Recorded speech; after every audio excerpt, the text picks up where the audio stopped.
Assalamualaikum warahmatullahi wabarakatuh. Saya Isma Nur Habibah, NPM 1006060116114, Fakultas MIPA, Program Studi Statistika.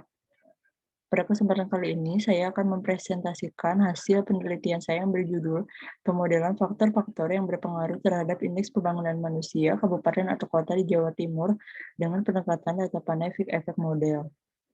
Pendahuluan IPM merupakan salah satu indikator yang digunakan pemerintah dalam menentukan keberhasilan pembangunan suatu wilayah atau negara. United National Development Program dalam laporan Human Development Report memperkenalkan konsep pembangunan manusia, mewujudkan masyarakat yang makmur dan sejahtera. Pemerintah terus melakukan pembangunan di segala aspek pendidikan, kesehatan, dan kehidupan hidup layak. Panefik Effect mengasumsikan bahwa interception slope dari persamaan regresi mode dianggap konstan antar unit cross section maupun atau unit time series. Ketika menentukan unit cross section atau unit time series, yaitu dengan memasukkan variabel dummy untuk mengizinkan terjadinya perbedaan nilai parameter yang berbeda-beda, baik lintas unit cross section maupun antar unit time series. Bahan dan metode data yang digunakan dalam penelitian itu yaitu pola data, yaitu gabungan antara data time series dan data regression. Data yang digunakan dalam penelitian ini yaitu data sekunder, yaitu data yang bersumber dari Badan Pusat Statistik Provinsi Jawa Timur tahun 2008 sampai tahun 2012 tentang indeks pembangunan manusia dan faktor-faktor yang diduga berpengaruh. Variabel-variabel yang digunakan dalam penelitian ini adalah sebagai berikut. Unit penelitian yaitu 38 kabupaten atau kota di Provinsi Jawa Timur. Langkah-langkah yang dilakukan dalam penelitian yaitu sebagai berikut. Pembahasan penelitian statistika deskriptif variabel yaitu dapat dilihat sebagai berikut.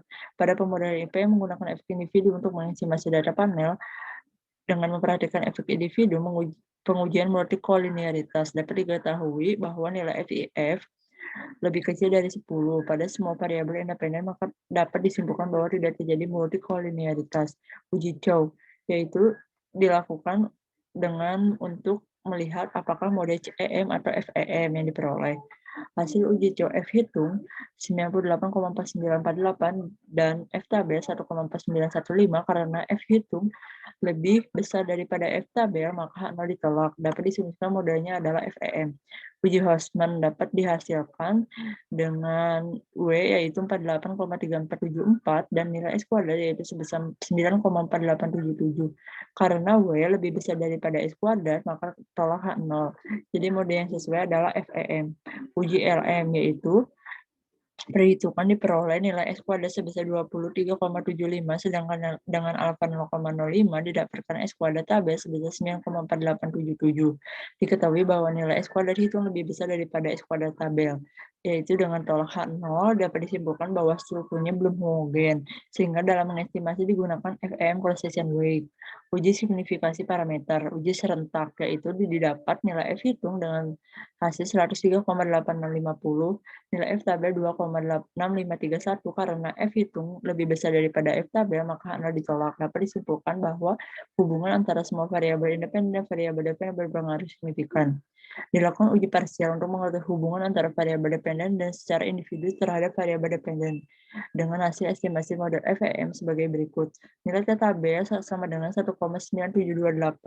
Berdasarkan tabel di atas dapat diketahui bahwa semua T hitung lebih besar daripada tabel, maka H0 ditolak. Dengan p-value masing-masing variabel lebih kecil dari alfa 0,05, maka tolak H0. Dapat disimpulkan bahwa APS, AKB, SARKES, dan PE berpengaruh signifikan terhadap IPM.